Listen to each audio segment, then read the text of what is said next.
ಇವತ್ತು ಹೇಳ್ತಾರೆ ದೇವೇಗೌಡರು ಕೂಸು ಅಂತಾರೆ. ಹೌದಪ್ಪ, ದೇವೇಗೌಡರು ಕೂಸೆ. ಅದು ದೇವೇಗೌಡರು ರೈತರ ಭೂಮಿನ ಇವತ್ತು ಕಾನೂನು ಬಾಹಿರವಾಗಿ ವಶಪಡಿಸ್ಕೊಂಡು ಮಾಡಿ ಅಂತ ಹೇಳಿಲ್ಲ.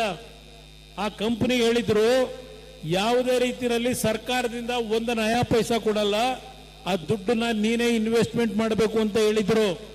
ಆಮೇಲೆ ಬಂದಂತ ಸರ್ಕಾರಗಳಲ್ಲಿ ಇವರು ಏನೇನು ಬದಲಾವಣೆ ಮಾಡ್ಕೊಂಡ್ರು, ಅದರ ಮುಖಾಂತರ ರೈತರ ಭೂಮಿ ಎಲ್ಲ ಸರ್ಕಾರಿ ಭೂಮಿನ ಕೊಟ್ಟರು. ಸರ್ಕಾರಿ ಭೂಮಿನ ತಗೊಂಡೋಗಿ ಫ್ಲೆಡ್ಜ್ ಮಾಡ್ದ ಅವನು. ICICI ಬ್ಯಾಂಕಿಗೆ ಕೊಟ್ಟು ಅಲ್ಲಿ 150 ಕೋಟಿ ಸರ್ಕಾರದ ಆಸ್ತಿ ತಗೊಂಡೋಗಿ ಮಾರ್ಟ್ಗೇಜ್ ಮಾಡಿ 150 ಕೋಟಿ ತಂದು ಸರ್ಕಾರಿ ಕಟ್ಟದ, ಸರ್ಕಾರದ ಭೂಮಿ ತಗೊಂಡು. ಇದು ನಡ್ಕೊಂಡ್ಬಂದಿರೋದು ಹಲವಾರು ವಿಷಯ ಇದೆ. ನಾನು ಅದರ ಬಗ್ಗೆ ಈಗ ಮಾತನಾಡಲ್ಲ. ಯಾವ ಕೋರ್ಟ್ನಲ್ಲಿ ಮೊನ್ನೆ ದಿನ ಹೇಳಿದ್ದಾರೆ, ಈ ಟೋಲ್ನಲ್ಲಿ ಹಣ ಏನು ಸಂಗ್ರಹ ಮಾಡ್ತಾ ಇದ್ದಾನೆ ಅವನಿಗೆ ಯಾವುದೇ ಅಧಿಕಾರ ಇಲ್ಲ. ಟೋಲ್ನ ಕಟ್ತಾ ಇರ್ತಕ್ಕಂಥ ಹಣ ಏನಿದೆ ಈ ಸರ್ಕಾರ ಅವರ ಜೊತೆ ಶಾಮೀಲಾಗಿದ್ದಾರೆ. ಇದನ್ನ ನಿಲ್ಲಿಸಬೇಕು ಅನ್ನೋದನ್ನ ನಾನು ಹೇಳ್ತಿಲ್ಲ. ಈ ರಾಜ್ಯದ ಗೌರವಾನ್ವಿತ ಹೈಕೋರ್ಟ್ನಲ್ಲಿ ತೀರ್ಪು ಕೊಟ್ಟಿರ್ತಕ್ಕಂಥದ್ದು. ಅದರಿಂದ ನಾನು ನಾಡಿನ ಜನತೆಗೆ ನಿನ್ನೆ ಹೇಳಿದೆ, ಯಾರು ನೀವು ಟೋಲ್ನಲ್ಲಿ ಹಣ ಕಟ್ಟಬೇಡಿ. ಇವತ್ತು ಈ ವಿಷಯದಲ್ಲಿ ಯಾವ ತೀರ್ಪು ಬಂದಿದೆ ಅದನ್ನ ಇವತ್ತು ಫಾಲೋ ಮಾಡಬೇಕು ಅಂತ ಹೇಳಿದ್ದೇನೆ. ಯಾರು ಹಣ ಕಟ್ಟಬೇಕಾದ ಅವಶ್ಯಕತೆ ಇಲ್ಲ. ಈಗ ಅಶೋಕ್ ಅವರು ಹೇಳಿದ್ರಲ್ಲ, ಆ ನೈಸ್ದು ಅಸೆಂಬ್ಲಿಲಿ ಅಶೋಕ್ ಅವರೆಲ್ಲ ಚರ್ಚೆ ಮಾಡ್ತಾರೆ ಮುಂದಕ್ಕೆ. ಇವತ್ತು ನಮ್ಮ ಪಕ್ಷದ ಶಾಸಕರುಗಳು ತೀರ್ಮಾನ ಮಾಡಿದ್ದಾರೆ, ಚರ್ಚೆ ಮಾಡೋಣಂತೆ. ಆದರೆ ಒಂದು ಇವತ್ತು ಸತ್ಯ ಶೋಧನಾ ಸಮಿತಿ ಹೇಳಿದ್ರಲ್ಲ ನಮ್ಮ ಅಶೋಕಣ್ಣ ಅವರು, ಇಲ್ಲೇ ಇಟ್ಕೊಂಡಿದ್ದೀನಿ ನೋಡಿ. ಇದು ಕಾಂಗ್ರೆಸ್ನವರು 2006ರಲ್ಲಿ ಈ ಸತ್ಯ ಶೋಧನಾ ಸಮಿತಿಯ ರಿಪೋರ್ಟ್ ಕೊಟ್ಟಿರ್ತಕ್ಕಂಥದ್ದು. ನನ್ನ ರೈತ ಬಂಧುಗಳು, ನಮ್ಮ ಬೈರಮಂಗಲದ ನನ್ನ ತಾಯಂದ್ರು ಇಲ್ಲಿ ಕೂತಿದ್ರೆ ದಯವಿಟ್ಟು ನೋಡ್ಬೇಕಿಲ್ಲಿ. 2006ರಲ್ಲಿ ಯಾವ ಸತ್ಯಶೋಧನಾ ಸಮಿತಿ ಮಾಡಿದ್ರು, ಇಲ್ಲಿ ಇಬ್ಬರು ಮಹಾನ್ ನಾಯಕರು, ಒಬ್ರು ಇವತ್ತಿನ ವಿರೋಧ ಪಕ್ಷದ ನಾಯಕರು, ಇನ್ನೊಬ್ರು ಕಾಂಗ್ರೆಸ್ನ ಅಧಿನಾಯಕಿ. ಈಗೆಲ್ಲ ಪೇಮೆಂಟ್ ಕೊಡಕ್ಕೆ ಅಗ್ರಿಮೆಂಟ್ ಮಾಡ್ಕೊಂಡ್ ಬಂದವರಲ್ಲ ಮುಖ್ಯಮಂತ್ರಿ ಮಾಡಿದ್ದಕ್ಕೆ, ಪ್ರತಿ ತಿಂಗಳು ಪೇಮೆಂಟ್ ಕೊಡ್ಲಿಕ್ಕೆ ಆ ಅಧಿನಾಯಕಿ ಅವರು. ಇಲ್ಲಿ ಅವರು ಏನು ಸಮಿತಿ ಮಾಡ್ತಾರೆ, ಇಲ್ಲಿ ನಾವೇನು ಕಾಗದ ಪತ್ರ ಇಟ್ಕೊಳ್ಳದೆ ಮಾತಾಡಲ್ಲ. ಇವತ್ತು ಇಲ್ಲಿ ಹೆಸರಿದೆ ನೋಡಿ ಯಾರ್ಯಾರು ಅಂತ. ಕಾಗೋಡು ತಿಮ್ಮಪ್ಪನವರು ಅಧ್ಯಕ್ಷರು. ಎರಡನೇ ಹೆಸರೇ ನಮ್ಮ ಬಿಡದಿ ಭಾಗದ ಜನ ಅರ್ಥ ಮಾಡ್ಕೊಳ್ಳಿ, ಗ್ರೇಟ್ ಶಿವಕುಮಾರ್ ಅವರು ಈ ಸತ್ಯ ಶೋಧನಾ ಸಮಿತಿಯ ಎರಡನೇ ಹೆಸರೇ ಶಿವಕುಮಾರ್ ಅವರದು. ಶಿವಕುಮಾರ್ ಅವರೇ ಕಾಗೋಡು ತಿಮ್ಮಪ್ಪನವರು ಅಲ್ಲೆಲ್ಲ ಶಿವಮೊಗ್ಗದಲ್ಲಿ ಇರಬೇಕೀಗ. ಏನು ವರದಿ ಕೊಟ್ಟರು? ಕೊಟ್ಟಿರೋ ವರದಿ ಏನು? ಅವ್ರು ಹೇಳ್ತಾರೆ, ಸ್ವಲ್ಪ ನಿಮ್ಮ ಗಮನಕ್ಕೆ ನಾನು ತರ್ಲಿಕ್ಕೆ ಬಯಸ್ತೀನಿ. 11/6/2006 ನಮ್ಮ ಬಿಡದಿ ಭಾಗಕ್ಕೆ ಪ್ರವಾಸ ಮಾಡಿದ್ದಾರೆ ಅವರೆಲ್ಲ. ನಮ್ಮ ಬಿಡದಿ ರೈತರನ್ನ ಭೇಟಿ ಮಾಡಿದ್ದಾರೆ ಬೈರಮಂಗಲ ಎಲ್ಲ ಭಾಗದಲ್ಲಿ. 11/6/2006 ಬಂದು ಇಲ್ಲಿ ಪ್ರದೇಶದಲ್ಲಿ ಏನೆಲ್ಲ ನಿಮ್ಮ ಹತ್ರ ಮಾಹಿತಿ ತಗೊಂಡ್ರು. ಈ ವ್ಯಾಪ್ತಿಯಲ್ಲಿ 6,959 ಎಕರೆ ಖಾಸಗಿ ಜಮೀನು ಅಂದ್ರೆ ರೈತರದು. ಸರ್ಕಾರಿ ಜಮೀನು 2,725, ಒಟ್ಟು 9,684 ಎಕರೆ. ಇದನ್ನ ಶಿವಕುಮಾರ್ ಕೊಟ್ಟಿರೋ ವರದಿ. ಈ 2,725 ಎಕರೆ ಹೇಳೋರಲ್ಲ ಇಲ್ಲಿ 2006ರಲ್ಲಿ.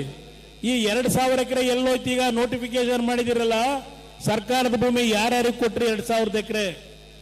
ಇದು ಒಂದು ಭಾಗ ಇರಲಿ. ಅದರ ಜೊತೆಗೆ ಅವ್ರು ಹೇಳ್ತಾರೆ, ಇಲ್ಲಿ 18,000 ಜನಸಂಖ್ಯೆ ಇದೆ, 3,000 ಮನೆ ಇದೆ, 1,56,000 ತೆಂಗಿನ ಗಿಡ, 48,886 ಅಡಿಕೆ ಗಿಡ, 34,813 ಇತರೆ ಮರ, 28,275 ಮಾವಿನ ಮರ, 6,003 ಹುಣಸೆ ಮರ, 48,000 ತೇಗದ ಮರ, 13,000 ಬೇವಿನ ಮರ, ಇವೆಲ್ಲ ಇದೆ ಅಂತ ಹೇಳೋದ್ರ ಜೊತೆಗೆ 1,130 ಎಕರೆ ರಾಗಿ, 716 ಎಕರೆ ಭತ್ತ, 484 ಎಕರೆ ಕಬ್ಬು, 248 ಎಕರೆ ತರಕಾರಿ, 661 ಎಕರೆ ರೇಷ್ಮೆ, 227 ಎಕರೆ ಬಾಳೆ ಬೆಳೆ. ಇದು ನಾನು ಕೊಡ್ತಾ ಇರೋದಲ್ಲಪ್ಪ, ಇದು ಯಾರಪ್ಪ ಮಿನಿಸ್ಟ್ರು ಅಂದಲ್ಲಪ್ಪ ಲೀಡ್ರೆ ಮಾಗಡಿ, ನಮ್ಮ ಮಂಜಣ್ಣ ಮಿನಿಸ್ಟ್ರು. ಅಯ್ಯೋ, ನಾವು ಕಾಣದೇ ಇರೋದ? ನಾವು ಕಾಣದೇ ಇರೋ ಅಶೋಕ್ ನಾನು ಕಾಣದೇ ಇರೋ ಮಂತ್ರಿಗಿರಿನ ನಾವು ಕಾಣದಿರ ಮಂತ್ರಿಗಿರಿನ ಏನದೇನು ಕೊಂಬಿದೆಯಾ? ಮಂತ್ರಿಗಿರಿ ಸ್ಪೆಷಲ್ ಆಗಿ ಕೊಂಬಿದೆಯಾ? ಮಾತಾಡ್ಬೇಕಾದ್ರೆ ಸ್ವಲ್ಪ ವಿಷಯ ತಿಳ್ಕೊಂಡು ಮಾತಾಡು. ಅದೆಲ್ಲ ಹೆಂಡದ ಅಂಗಡಿ ಮುಂದೆ ಕೂತ್ಕೊಂಡು ಮಾತಾಡ್ತಾರಲ್ಲ, ಅದೆಲ್ಲ ಮಾತಾಡೋದು, ಅದನ್ನೆಲ್ಲ ಮಾತಾಡೋದು. ಇಲ್ಲಿ ಏನ್ ಹೇಳಿದಿರಪ್ಪ, ಈ ವ್ಯಾಪ್ತಿಗೆ ಬರುವ ಗ್ರಾಮಗಳಿಗೆ ಸಮಿತಿಯು ಭೇಟಿ ನೀಡಿ ಆ ಸಂದರ್ಭದಲ್ಲಿ ಸಾರ್ವಜನಿಕ ಸಭೆಯಲ್ಲಿ ರೈತರು, ಕೂಲಿ ಕಾರ್ಮಿಕರು ಹಾಗೂ ಸಾರ್ವಜನಿಕರೊಂದಿಗೆ ಸಮಾಲೋಚಿಸಿ ಅವರ ಅಭಿಪ್ರಾಯಗಳನ್ನು ಸಂಗ್ರಹಿಸಲಾಯಿತು. ಕೆಲವು ಜಮೀನುಗಳಿಗೆ ಖುದ್ದು ಭೇಟಿ ನೀಡಿ ತೆಂಗಿನ ತೋಟ, ತರಕಾರಿ ತೋಟಗಳನ್ನು ವೀಕ್ಷಿಸಿ ಕಾರ್ಯನಿರತ ಕೃಷಿಕರೊಂದಿಗೆ ಸಂವಾದ ನಡೆಸಿ ವಸ್ತುಸ್ಥಿತಿಯನ್ನು ಮನವರಿಕೆ ಮಾಡಿಕೊಳ್ಳಲಾಯಿತು.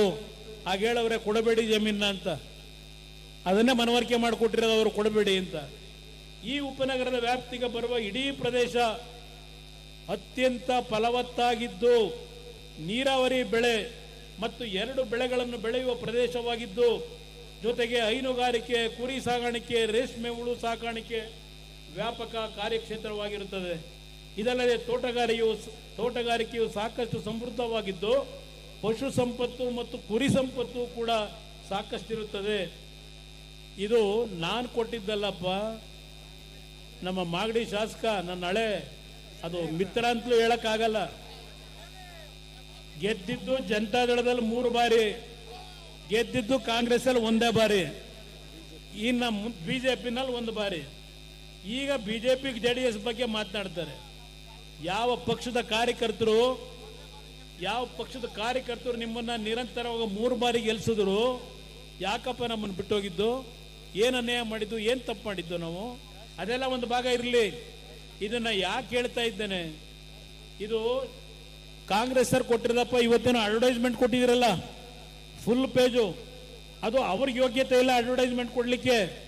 ಇಲ್ಲೆಲ್ಲ ಇನ್ನೊಬ್ಬ ನಮ್ಮ ಹಳೆ ಸ್ನೇಹಿತ ಇಲ್ಲಿ ಹೊಸೂರ್ನ ಇಲ್ಲಿ ರೈತ ಅಂತ ಹೇಳ್ತಾರಲ್ಲ, ಹೊಸೂರ್ನ ಒಬ್ಬ ವ್ಯಕ್ತಿ ಕೈನಲ್ಲಿ ಅಡ್ವರ್ಟೈಸ್ಮೆಂಟ್. ಇವ್ರ ಯೋಗ್ಯತೆಗೆ, ಇವ್ರು ಕಾಂಗ್ರೆಸ್ ಪಕ್ಷದಿಂದ ಕೂಡ ಯೋಗ್ಯತೆ ಇಲ್ಲ ಇವರಿಗೆ. ಇದು ಅವ್ರು ಕೊಟ್ಟಿರೋ ಅಡ್ವರ್ಟೈಸ್ಮೆಂಟ್. ಅದರಿಂದ ಇವತ್ತು ನಾನು ಭಾಷಣ ಮಾಡ್ಲಿಕ್ಕೆ ಹೋಗಲ್ಲ. ವಿಧಾನಸಭೆ ಕಲಾಪದಲ್ಲಿ ಈ ಎಲ್ಲಾ ವಿಷಯಗಳನ್ನ ನಿಮ್ಮ ಮುಂದೆ ತರ್ತೀವಿ, ಈ ಸರ್ಕಾರದ ಮುಂದೆ.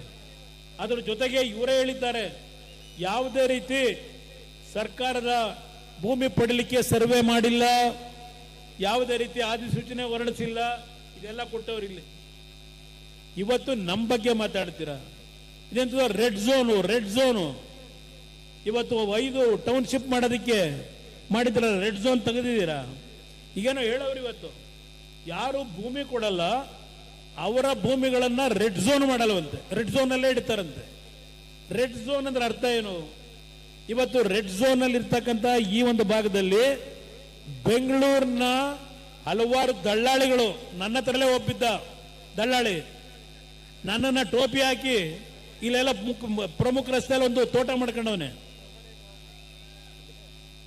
ದಳ್ಳಾಳಿ ಒಬ್ಬ. ಈಗ ಅಲ್ಲಿ ಸೇರ್ಕೊಂಡವನೆ, ಇಲ್ಲೆಲ್ಲ ಏನೇನು ಬೇಕೋ ಮಾಡ್ಕೊಂಡು ಅಲ್ಲಿ ಸೇರ್ಕೊಂಡು ಇಲ್ಲ ತೋಟ ತಗೊಂಡವನ. ಇಲ್ಲಿ ಮುಖ್ಯ ರಸ್ತೆಯಲ್ಲಿ ನಾನು ಕಾಣದೇ ಇರೋದ, ಇಲ್ಲಿ ನೋಡಿದೆ ಅವತ್ತು, ಇಲ್ಲಿ ನಿಂತಿದ್ದ. ಇಲ್ಲಿ ನಾವಿಲ್ಲಿ ಬಂದಾಗ ಮುಖ್ಯಮಂತ್ರಿ ಕರ್ಸ್ರಪ್ಪ ಅಂತ ಹೇಳಿದಾಗ, ಈಗ ಇಂಥವ್ರು ಜಮೀನು ಕೊಡಕ್ಕೆ ತಯಾರಾಗಿರೋದು.